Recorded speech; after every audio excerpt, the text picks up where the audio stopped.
David? What? Which hand do you brush your teeth with? My right hand, of course. Why? Nothing. I usually brush mine with a toothbrush and Listerine toothpaste. Oh, what a funny little man you are.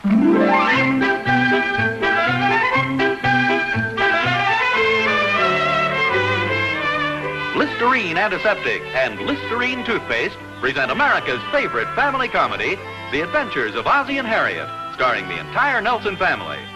Here is Ozzie, who plays the part of Ozzie Nelson, and of course his lovely wife Harriet as Harriet Nelson. The older of the Nelson boys, David, appears as David Nelson, and his younger brother, the irrepressible Ricky, played by Ricky Nelson. The Nelsons' next-door neighbor, Thorny, is played by DeFore. What do you mean you're not going, David? What does it sound like I mean? Sounds like you mean you're not going. Okay, then what's your question? What do you mean you're not going, David? I tell you, I'm not going. Okay. And that's final. Okay. That's the way you feel. I'll give you one more chance. Thanks a lot, but I'm not going. I happen to have other obligations. Big words. I promised to help a couple of friends of mine. What about me? I'm your brother, you know. Don't get maudlin. I suppose you think I don't know what that means. Okay, what does it mean? Just for that, you can look it up yourself. I promised to help a couple of friends of mine. Guy can have a couple of friends in this world, can't he? Oh, yeah? If it wasn't for me, you'd be an only child. Hi, Pop. Ricky's getting a little hot under the collar here. We're going to go to the movies this afternoon. Well, that's fine. Yeah, but now David's giving me some song and dance about not being able to go. Oh, what's the matter, Dave? Well, for one thing, I don't have enough money. Well, what happened to your allowance? Did you spend all of it? Not exactly. I loaned it to this guy at school. If you wanted to give it away, you should have told me. I didn't give it away. It was a loan. What'd you do, lend it to some pal of yours? Not especially, Pop. Just one of the guys in the class. Well, gee, that's a shame. Now you don't have any money to go to the movies with, do you? No, sir. Well, I tell you what I'll do. I think I can make a little exception and give you an advance on your allowance. How much do you need? Never mind, Pop. That's okay. No, don't worry about it. You can pay me back. Honest, Pop, I don't want it. What's the matter with you, David? You got rocks in your head? You let David handle his own financial affairs. I sure wouldn't let him handle mine, boy. Well, are you sure you don't want this money, Dave? No, thanks, Pop. Honest. I can't go to the movies anyway. Well, why not? I have to make some drawings for a friend of mine in science class. This guy has more friends. Well, look, Dave, the movies don't start until this afternoon. Why don't you do the drawings this morning? I don't think I can finish in time, Pop. It's an awful lot of work. Gee, this is a shame. Why can't this boy do his own homework? Because this boy happens to be a girl. He is not. Not unless you call the captain of last year's football team a girl. Not to his face, I wouldn't. It's awful nice of you to do these things for people, but gee, it's a shame to have you miss out on the movies on account of it. Well, that's okay, Pop. I don't mind. It's going to be a neat picture, too, boy. Well, I better get upstairs and get going on this stuff. Well, if you change your mind, let me know, Dave. Thanks, Pop. Do you know where your mother is, Rick? She's out in the kitchen. Oh, are you sure? Yeah, but the table's all cleaned up and the dishes are in the dishwasher. Oh, gee, that's a shame. Well, I think I want to see her about something anyway. Harriet! I'm in here. Oh, there you are. I've been looking all over for you. Yeah, the dishes are all finished, thank you. Oh, that's too bad. Oh, you needn't look so unhappy about it. There's nothing to it anymore. No, I'm not exactly unhappy. To tell you the truth, I am a little concerned about David, though. He hasn't done anything wrong, has he? Oh, no, nothing like that. It's just that, well, I think he's being taken advantage of. Oh, I know what you mean. That Ricky can be a fast talker, but David knows how to handle it. No, it isn't Ricky. Oh, who is it then? Well, I know the boys aren't doing it intentionally, but David just doesn't know how to say no to people. What are you talking about? Oh, it's one thing after another. Now, you take this morning, for instance. He has no money because he loaned one of his friends his entire allowance. He can't go to the movies because he promised some other kid he'd do his homework for him. Well, that sounds very nice to me. Personally, I think the whole world could stand a little more friendliness and generosity these days. Well, so do I, and I'm glad David's that kind of a boy. The point I'm trying to make is, that generosity, like everything else, has its limitations. He's got to learn to use a little judgment and common sense. I want him to be generous, too. But I don't want him to be a doormat and have people walk all over him. Oh, dear, I hardly think it's that serious. Besides, maybe he likes doing things for his friends like this. You know, everybody likes to be well-liked. Mom, Yes, dear? you know where my Elsker jacket is? Yes, it's right here on the chair. Oh, yeah, thanks. You going out? Just for a couple of minutes. I'll be right back. Say, Dave, Yes, sir? could I have a little talk with you, son? Oh, sure, Pop. Go ahead, I'll walk you to the door. I don't quite how to begin this, Dave.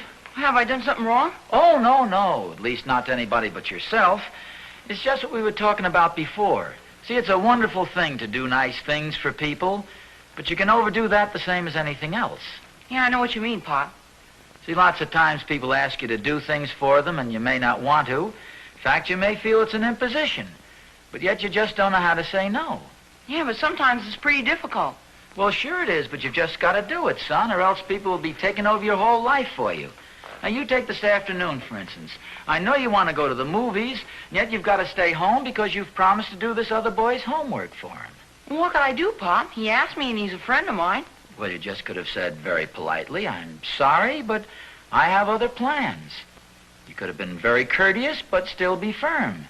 See, you've just got to learn to say no. I guess you're right, Pop.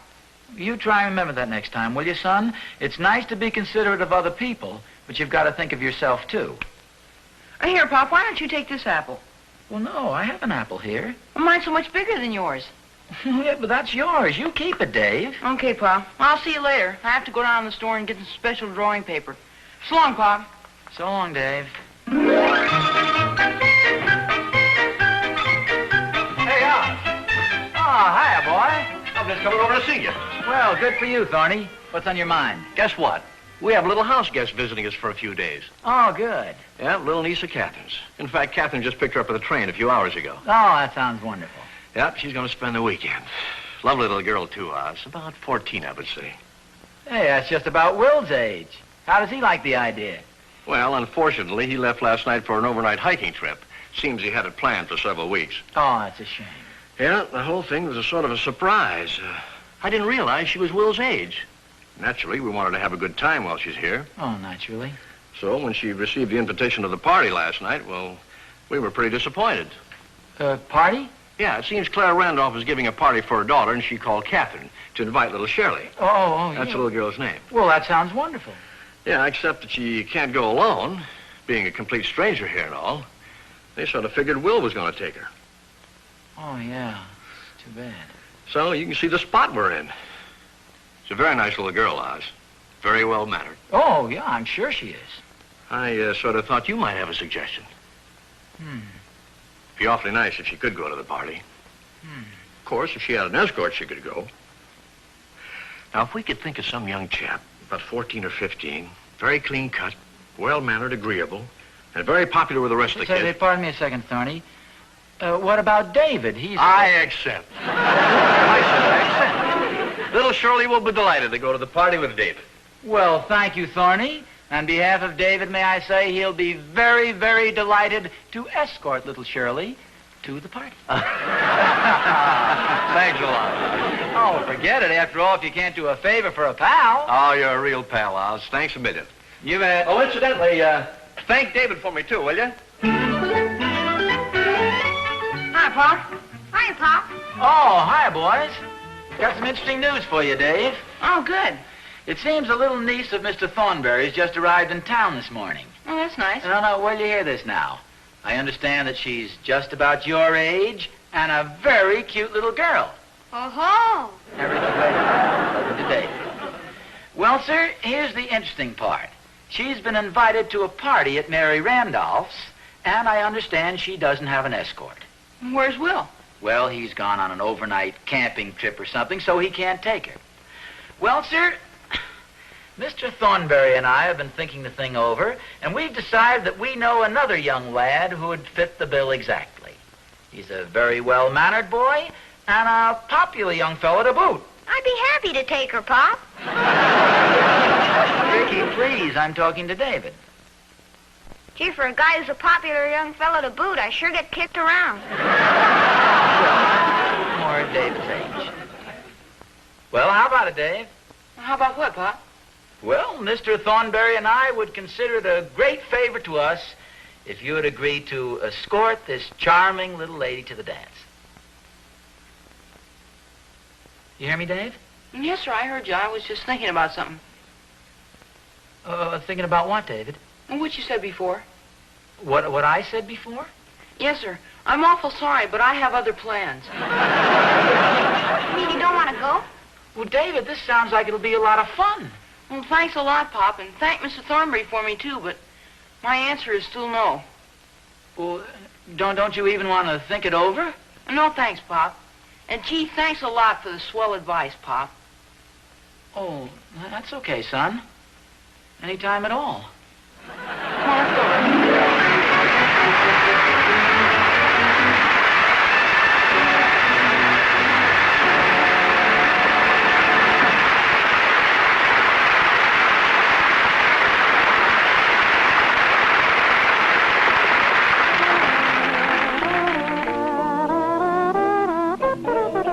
In business, he's pleasant to have around.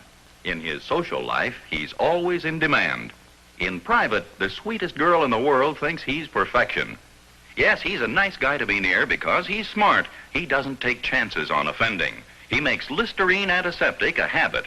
Night and morning, and before every date, Listerine is his extra careful precaution. Independent research has proven that Listerine antiseptic not only stops halitosis instantly and keeps it stopped, usually for hours on end, but averaged 4 times better than the leading chlorophyll products against which it was tested. Halitosis is a real everyday problem. By far its most common cause is fermentation of proteins that are present in everybody's mouth all the time. The trouble is you could have halitosis and never know it, and even your best friend won't tell you. Why take chances when there's such a pleasant, extra careful precaution? Listerine, the most widely used oral antiseptic in the world. He said that she said that he had halitosis. She said that he said it's true of some girls too. He said that she said the answer was simple. Here's what she said to do. Try Listerine, buy Listerine, keep breath fresh and clean with Listerine. Try Listerine, buy Listerine, keep breath fresh and clean with Listerine. Hiya, David, old pal, old buddy. What's on your mind, little man? Not a thing, old pal, not a thing. You sure are palsy-walsy all of a sudden. I've been doing a little thinking. I doubt it. No, I mean it. I'm a pretty lucky guy to have a swell fellow like you for a brother. Yeah, life has been good to you. Best brother a brother ever had for a brother. Come on. What do you mean, pal? Come on, I know you're after something. How do you like that? Guy tried to be nice, and right away you think he's got an inferior motive. You're just being nice, huh? What else? I like you, David. Thanks, I think you're cute, too. Sure am glad you aren't a girl. Well, I'm kind of happy about that myself. Sure would be awful having a big sister. Wearing your old clothes is bad enough. You don't mind having a big brother, though, do you? No, sir, boy. Especially a real smart guy like you. You think I'm a pretty smart guy, huh? Yes, sir. Do you think I'll ever be as smart as you, David? I doubt it. Hey, I thought you were going to the movies. Yeah, I was. You better get going, then. I think I'll stay home with you. What's the matter? Did you spend all your money? No, I got all my money right here. Well, why aren't you going, then? I like you, David. I like you, too. You know what I always say? I always say, good old David is the salt of the earth, boy. Is that really what you always say? And then I always say, good old David is the smartest guy in town. No kidding? And then I always say You're a pretty gabby little guy, aren't you? And then I always say, when it comes to fixing things, boy, that David is terrific. Fixing what sort of things? Oh, little things. Like a flat tire on my bike. Will you fix it for me? Ricky, my boy, I've got news for you. Come on, David. If you don't fix it, I can't go to the movies. Big news. Oh, come on. Good old days, fix-it-shop finance company and escort service has gone out of business.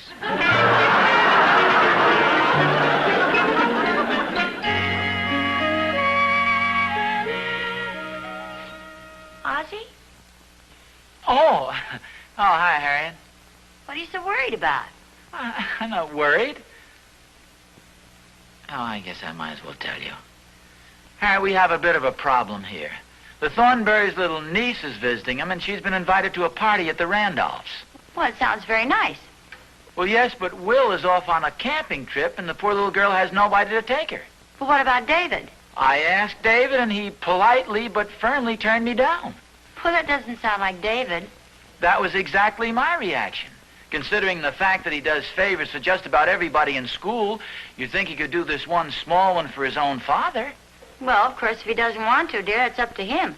Well, you don't understand the extent of our problem. I promised Thorny that David would take the little girl to the party.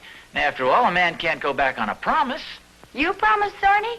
Well, yes, he's my best friend.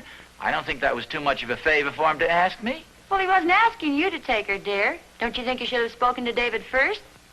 Well, yes, I realize that now, but I had no idea David would take my advice so seriously. What advice is that? You remember the discussion we had this morning? See, David is so darn good-natured, and he does favors for just about everybody, so they take advantage of him. Yes, I know. Well, now, Harriet, my case is entirely different. After all, I'm the boy's father, you know. Well, I didn't say anything. But evidently you did. Well, it's just that I've promised Thorny, and a promise is a promise. It's a little embarrassing to have David go back on my word. Why don't you tell Thorny what happened? You made a date for David without asking David first, and David turned it down. Well, that'd make me look pretty silly, wouldn't it? I'm sure there's some way of explaining exactly what happened without exactly explaining what happened. Dear, you work it out any way you want to. Whatever you do, though, you better do it now so they'll have time to find somebody else. I think I'll go out and see if I can find David and make just one more pitch to see if he won't do this as a special favor to me. Oh, would you mind seeing who that is at the back door, Harriet? Well, you're kidding. You know very well it's Thorny. Oh. Come on in, Thorny. Well, look, why don't you see what Thorny wants, and I think I'll go outside and see if I can find David. No, you better let me go see if I can find David. Hi, Harriet. Hi, Oz. Hi, Thorny. Hiya, Thorny. Boy, excitement is sure running on a fever pitch at our place today. Well, I know you boys have a lot to talk about, so if you'll excuse me, please. Harriet? Boy, you ought to see little Shirley. Thorny. She's so excited she could hardly wait. I've never seen a kid so happy in all my life. Pretty happy, huh? Oh, delirious. Well, you'd think this is the first dinner party she was ever invited to. Come to think of it, I think it is. Where's David? Getting dressed, I suppose? Well, I really don't know where he is, Thorny. Little Shirley can hardly wait to meet him. Why, she's even been thinking of excuses to go out in the backyard, hoping to get a glimpse of him. I'm pretty worried about something, Thorny. David isn't much of a dancer, you know. Well, so what? I don't imagine any of the kids are. Well, and then there's another thing. Maybe David isn't her type. Oh, of course he's her type. He's a boy, isn't he? Well, it's just that maybe she might prefer somebody like the little Peterson boy. Now, he's been going to dancing school and all. Oh, no, she wouldn't care for him at all. You see, it's just the idea that David isn't much of a social type boy. He's a wonderful kid and all that, but he's not what you'd call a party man. Say, wait a minute. How about little Georgie Dunkel? Well, George is on the overnight trip with Will. See, I just got an idea. He's a lot younger than she is, and she's about a foot taller than he, but that Ricky always gives the girls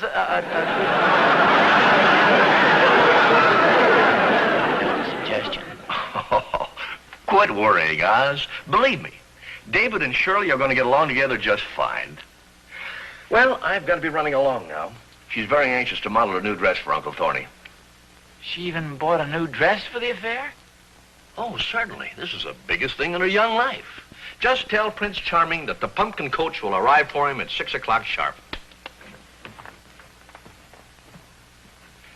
Well, I'll see you later, Oz.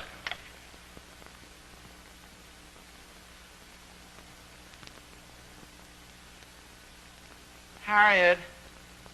Harriet!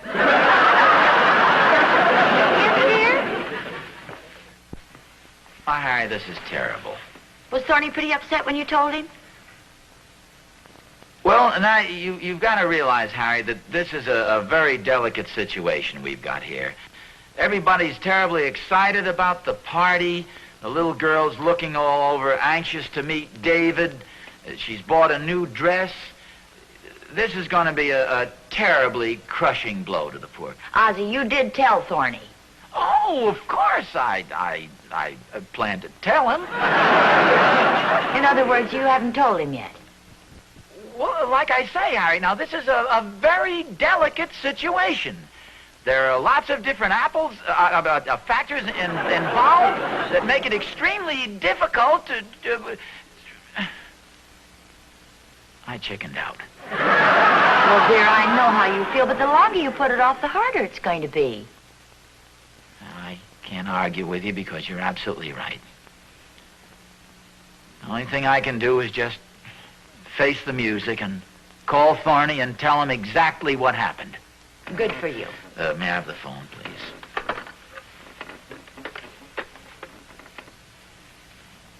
I don't suppose... No, I wouldn't. This is probably the last time I'll hear old Thorny's voice.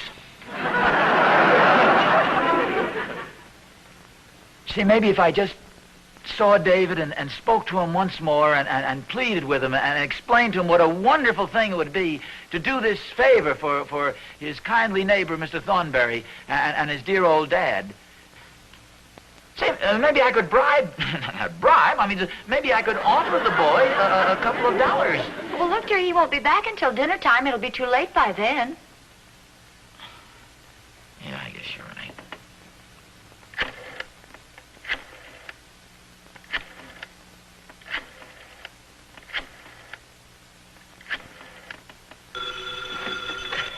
Hello?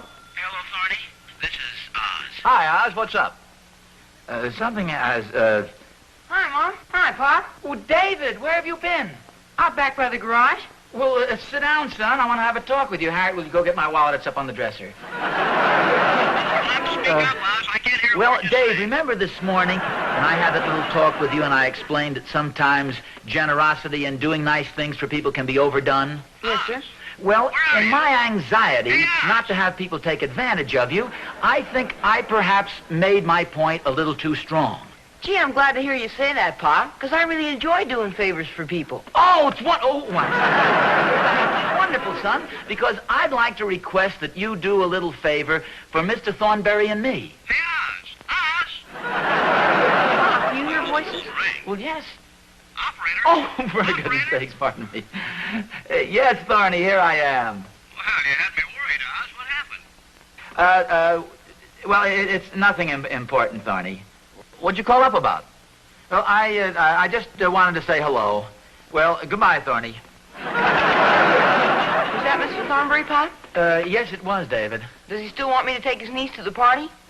Well, yes, he does. Because I'd be happy to take her.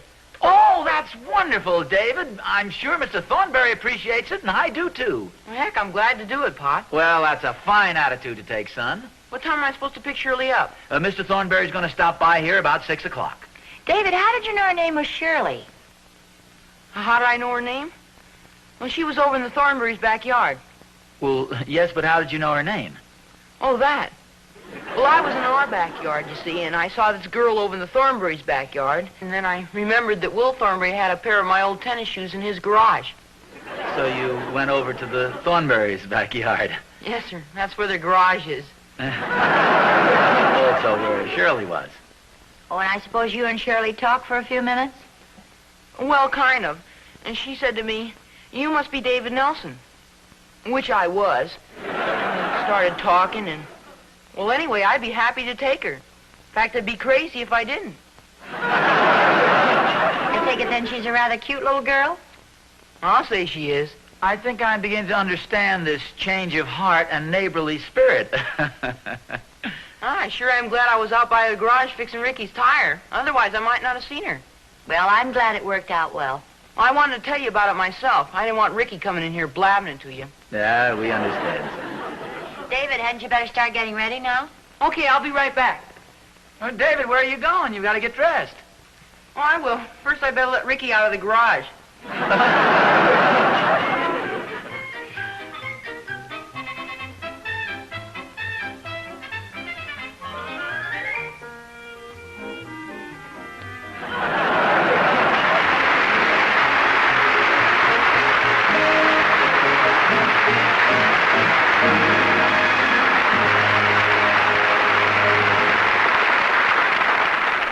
white, minty Listerine toothpaste.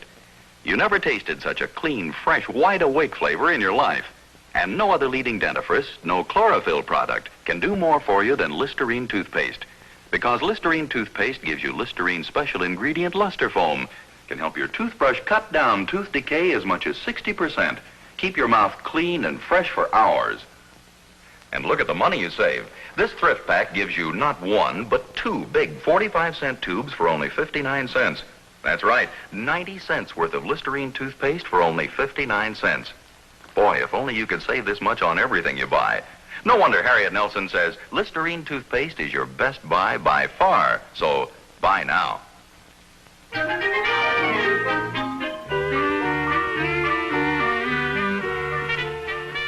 All the sneaky tricks to play on your own brother.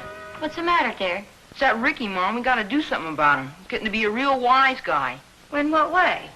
I had a pretty good time at the party last night. I was feeling fine today. So Ricky asked me if he could borrow some money to go to the show. And you let him have the money? Yeah. And then he was worried about who would do his homework if he went to the show. Oh, so you did his homework. Yeah. Then he wanted to borrow my bike to get to the show. And you let him take the bike? Yeah. All the sneaky tricks. Borrows my bike, takes my money. Well, dear, you told him he could take the bike and the money. Yeah, but I didn't tell him he could take Shirley, too.